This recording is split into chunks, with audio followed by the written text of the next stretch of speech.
In this video, I'll be sharing everything I've done in the first 6 months to grow my YouTube channel to over 750 subscribers. This will be a step-by-step, Idiot's Guide, YouTube for Dummies style video. Baby steps. Baby steps. Oh boy. So grab a pen and paper, a cup of your favourite hot beverage, and sit tight.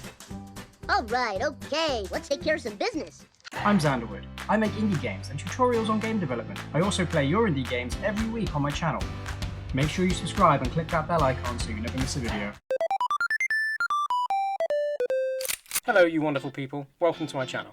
If you're new here, thanks for choosing my channel to get your YouTube fix. If you're a regular, well welcome back my friend. If you find any of this content useful, please consider leaving a like, click on that subscribe button below. So you want to grow your YouTube channel, dedicated to game development, do you? The world of YouTube can be a daunting place, as I found out in October 2020, when I first started my channel. It's been just under 6 months at the time of posting this video, and I have 769 subscribers, which I am very happy about. So a massive thanks to you, the subscriber. For those of you with short attention spans, I'm not judging, I'm one of you, here are the topics I'll be covering in the video. I'll talk about each one and explain what I did and how it benefited my channel. I'll be sharing my analytics and tips on what I would do differently if I were to start from scratch. YouTube ads. Yes, I pay YouTube to promote my videos. The way I look at it is, I'm just lending money to YouTube to get me subscribers until my channel passes that all-important tipping point, where it's so massive it gains momentum from its own sheer mass. At that point, YouTube will start reimbursing me via AdSense revenue. $100 billion! I don't promote all my videos, that would be way too costly, just the ones that show promise.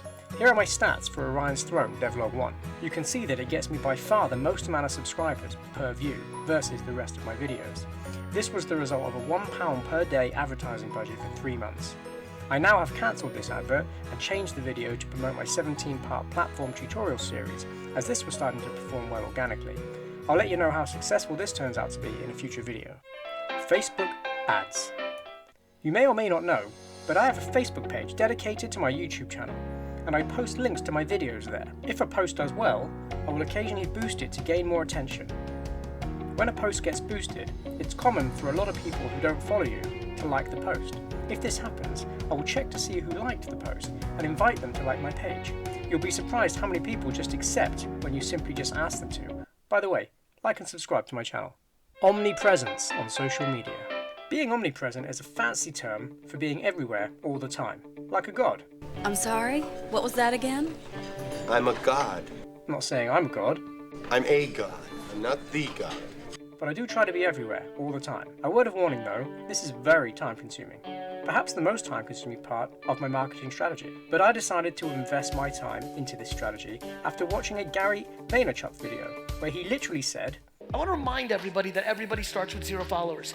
In 2007, when Twitter hit the scene, I spent 6, 7, 8 hours a day between 7 p.m. and 2 in the morning going on Twitter and replying to every single person that mentioned anything about wine for 6 hours a day for 4 years, and still nobody knew who I was.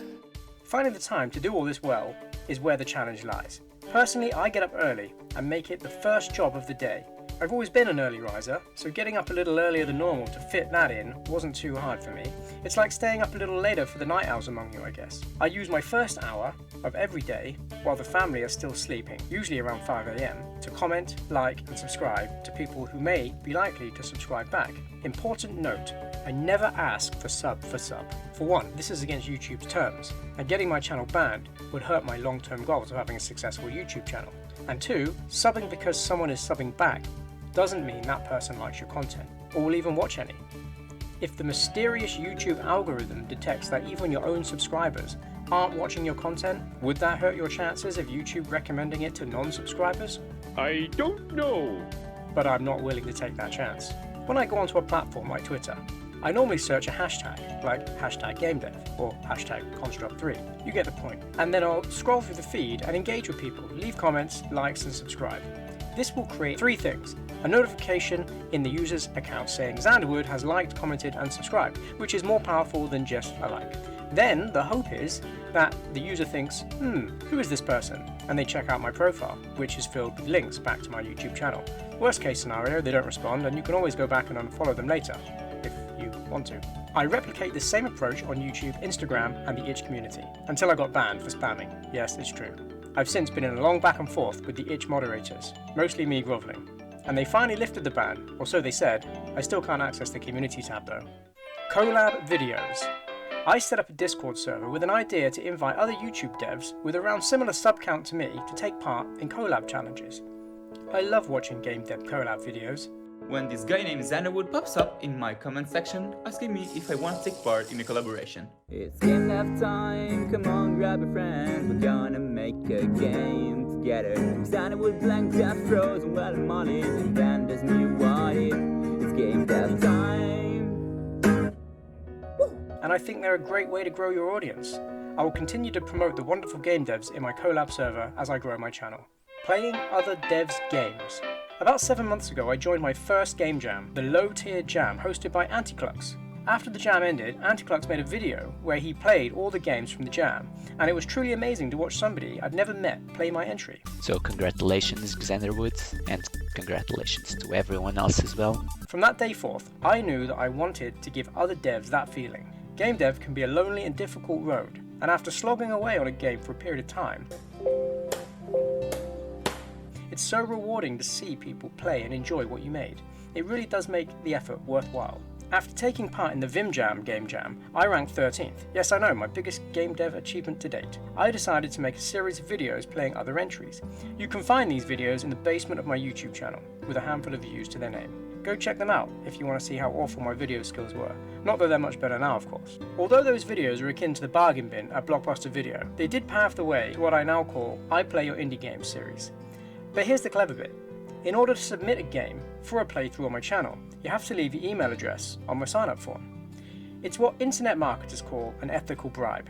You leave me an email address and I'll play your game. The goal here is to collect a large list of email addresses so I can send monthly emails detailing everything I'm doing. The mail provider I use handles all the GDPR stuff, and people can unsubscribe at any time. Don't unsubscribe. As this list grows, I'll have a ready-made audience at the click of a button when I need to promote something like a new video, product or affiliate link, or anything at all really. I can already see an increase in views on my channel the day I send this email each month. And my mail provider gives me all kinds of cool analytics. Links to the software I use are in the description if you want to check it out. SEO. SEO means search engine optimization, and I am by no means an expert. I use a program called TubeBuddy, link in the description, to help me choose the best titles and meta tags for my videos. With TubeBuddy, you can go to YouTube and type in a search term. For example, how to make a video game, and TubeBuddy will literally tell you if it's a good search term to use as a title for your video, and even if you have a good chance of ranking for it. I use TubeBuddy for the title of this video.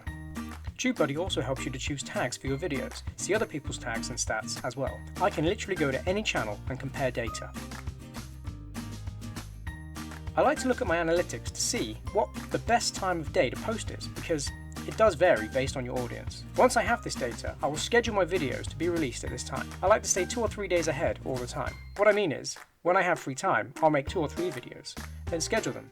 So if my time becomes more limited, I don't have to stress about posting. I've even been known to create my Friday devlog on a Monday before. In my first month on YouTube, I committed to post a video every single day. I wasn't too concerned about the quality back then. It was more about the quantity and consistency. The answer to the question, which is better, quality or quantity, is both. Lots of content of high quality. However, for most people, including me, it takes quantity to get to quality. And I found by making video after video in a short space of time, I was able to get better at editing and more comfortable talking, resources and other bits. Other resources I use include Canva for thumbnails, SoundCloud for music packs, Social Blade to inflate my ego, and I have a Patreon page where I post everything I make, including sound, music, art and source files to my games. All my pages link to each other and all direct people back to my YouTube channel. The way I view YouTube is like a snowball effect. It takes a lot of effort to get the ball moving, but once it gets to a certain size, it starts to increase exponentially from its own momentum. If you have a YouTube channel or are thinking about starting one, my advice would be just go for it. There are billions of people in the world, and it only takes a tiny percentage of them to show half an interest in your content for you to become a massive success. As always, a massive thank you to my Patreons, Selwyn and James Welch. If you want to become a Patreon, there's a link in the description, and you can get access to all the good stuff that I make behind the scenes, along with music, game assets, and the source file to all my games.